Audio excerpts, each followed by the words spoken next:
Hi friend, welcome to game of winning. आज के raw के एपिसोड की शुरुआत ब्रॉक लेसनर की एंट्री से होती है। उनके साथ पॉल हेमन भी मौजूद थे और उनके पीछे पीछे पुलिस ऑफिसर्स का एक ग्रुप भी आता है।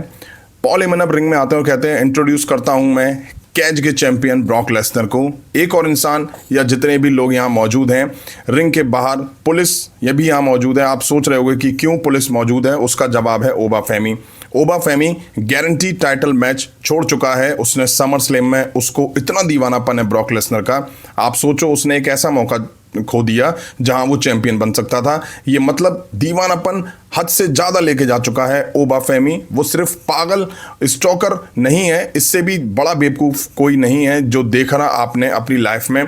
करो हमको बू आप लोग, बट ये सच्चाई है। वो इतना बड़ा नाइजीरियन बेवकूफ है, एक ऐसे मौके छोड़ रहा है जहां वो चैंपियन बन सकता है सिर्फ ब्रॉक लेसनर को चेज करने के लिए। सच कहूं तो मैं जानता हूं लोग दीवाने हो जाते हैं ब्रॉक लेसनर को देख के, जो सिर्फ बकवास बात करना चाहते हैं उनको फिर पड़ती है मार। इतने भी पागल नहीं हो जाते ब्रॉक लेसनर को जब इतनी चीज हो जाती हैं। अभी बड़ी बड़ी बातें करना बाकी है। मेरा क्लाइंट ब्रॉक लेसनर पागल है ओबा फेमी से। लेडीज एंड जेंटलमैन, ये मुझे काफ़ी डराता है। वो कहता है कि वो एक्साइटेड है हेल इन अ सेल में जाने को लेकर के। ब्रॉक लेसनर किसी के लिए पागल हो जाए तो चीज़ें बिगड़ सकती हैं और ओबा फेमी को टाइटल शॉट खोना है और हेल इन अ सेल में आना है। मैं WWE के पास गया, इसमें कुछ चेंजेस कर सकते हैं तो उसमें बहुत पेपर वर्क लगता।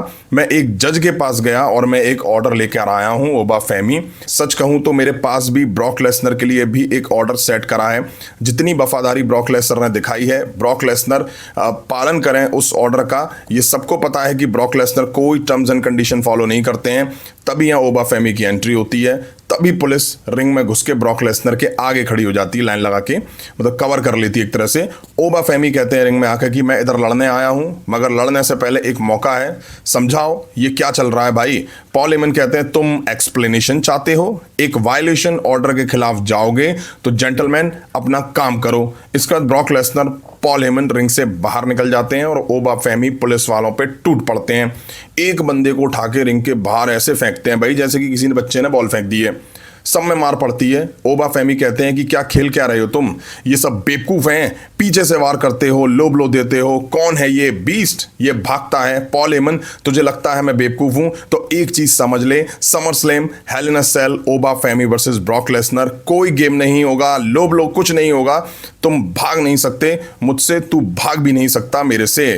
अब हमें इयो स्काई वर्सेस रॉक्सन परेज के बीच एक मैच दिखा। मैच में रॉक्सन परेज ने इयो स्काई के एक पैर को टारगेट करके अच्छी से मार दी।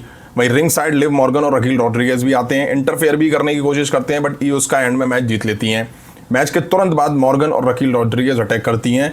इयो स्काई को सेव करने सोल रोका की एंट्री होती है, हालांकि वो खुद कर नहीं पाती हैं, खुद पिट बैठती हैं। इसके बाद लिव मॉर्गन इयो स्काई में मार देकर ढेर कर देती हैं।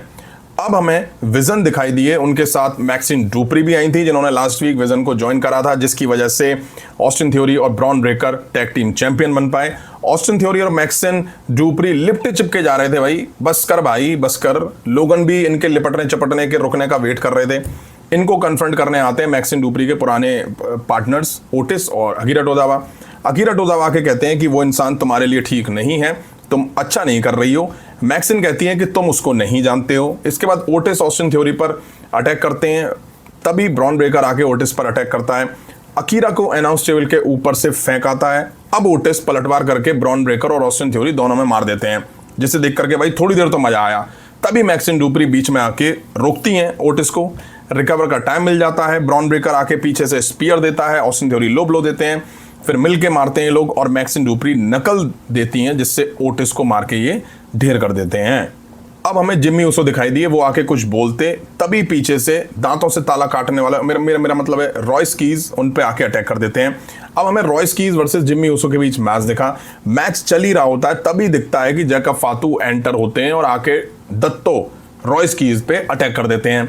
मैच डिस्क्वालिफिकेशन की वजह से एंड हो जाता है। अब जैकब फातू रॉयस की को रिंग कॉर्नर में डाल के चेयर गले में फंसा के हिप अटैक करने वाले ही थे, तभी सोलो सिको आ जाते हैं। वो कहते हैं रुको रुको रुको, छोड़ो छोड़ो, जाने दो, मत करो ऐसा, मैं समझ रहा हूं क्या चल रहा है, मैं खो चुका था, मैंने अपनी फैमिली छोड़ी, अब मैं वापस से फैमिली में आना चाहता हूं। इसके बाद सोलो सिको अपनी फिंगर अप करते हैं एक्नॉलेज का साइन करने के लिए।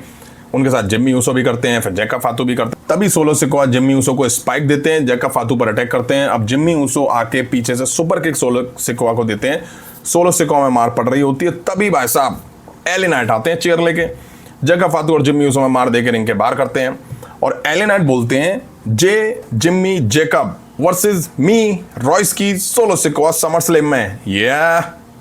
अब हमें इंटरकॉन्टिनेंटल टाइटल के नंबर 1 कंटेंडर के लिए गॉन्टलेट मैच दिखा। शुरू में डॉम वर्सेस जो हेनरी मैच की शुरुआत करते हैं, डॉम हेनरी को बाहर कर देते हैं। अब एंट्री होती है जेवान एवंस की।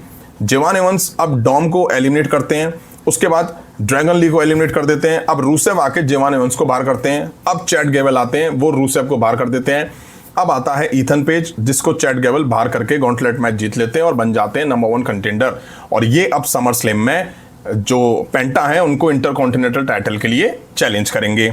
यहीं आज रॉ का एपिसोड एंड हो जाता है। अब आज के रॉ के एपिसोड में काफी कुछ देखने को मिला। ब्रॉक लेसनर और ओबा फेमी भी हम एक दूसरे के आमने सामने दिखाई दिए, लेकिन WWE ने किसी भी तरह का ब्रॉल नहीं दिखाया। ब्रॉल तो छोड़िए, उंगली भी छुलाते हुए नहीं दिखाया।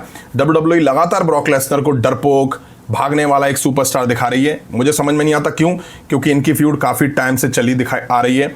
इससे पहले 2 मैच हो चुके हैं, उस फ्यूड के बिल्डअप में भी इसी तरह से ब्रॉक लेसनर को प्रोजेक्ट करा गया था। ब्रॉक लेसनर जैसा सुपरस्टार डरपोक है यार।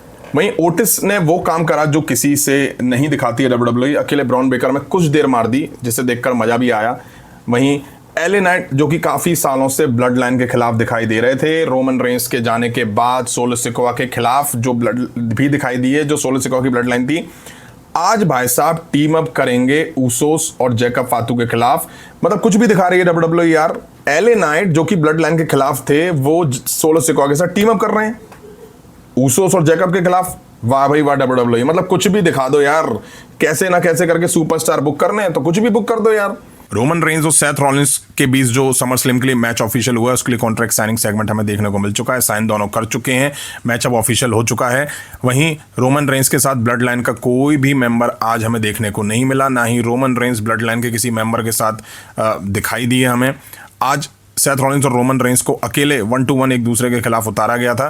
दोनों के बीच अच्छा प्रोमो देखने को मिला हमें, दोनों के बीच अच्छा ब्रॉल देखने को मिला, जहां पे अभी अपर हैंड सेथ रॉलिंस को मिलता हुआ दिखाई दिया है। अब देखना ये होगा कि WWE इस स्टोरी लाइन को कैसे आगे बढ़ाती है। जहां तक चांसेस हैं तो हो सकता है कि रोमन रेंस नेक्स्ट वीक ना आए, बट हाँ प्रोमो ब्रॉल अच्छा था। दोनों अकेले थे, ये भी अच्छा था। मुझे तो लग रहा था सेथ रॉलिंस आज मार खाएंगे, बट ऐसा हमें देखने को मिला नहीं। रोमन रेंस यहाँ पे ढेर हो चुके हैं। रोमन रेंस ने काफ़ी पर्सनल और इमोशनली अटैक करा अपने प्रोमो में सेथ रॉलिंस पे। वहीं सेथ रॉलिंस ने भी कहीं ना कहीं इमोशनल होकर रोमन रेंस से काफ़ी सारी बातें कहीं कि बता मैं तेरे जैसा कैसे नहीं बन सकता, मुझे बनना भी नहीं है तेरे जैसा। तो आपको कैसा लगा आज का ये रोमन रेंस और सेथ रॉलिंस का प्रोमो, कमेंट करके जरूर बताएगा। अभी की वीडियो में इतना ही। पसंद आया तो लाइक और शेयर करें। उस तरह के इंटरेस्टिंग अपडेट्स के लिए चैनल को सब्सक्राइब करें, बेल आइकन को प्रेस करें। मिलता हूँ जल्दी नेक्स्ट वीडियो में। Thank you.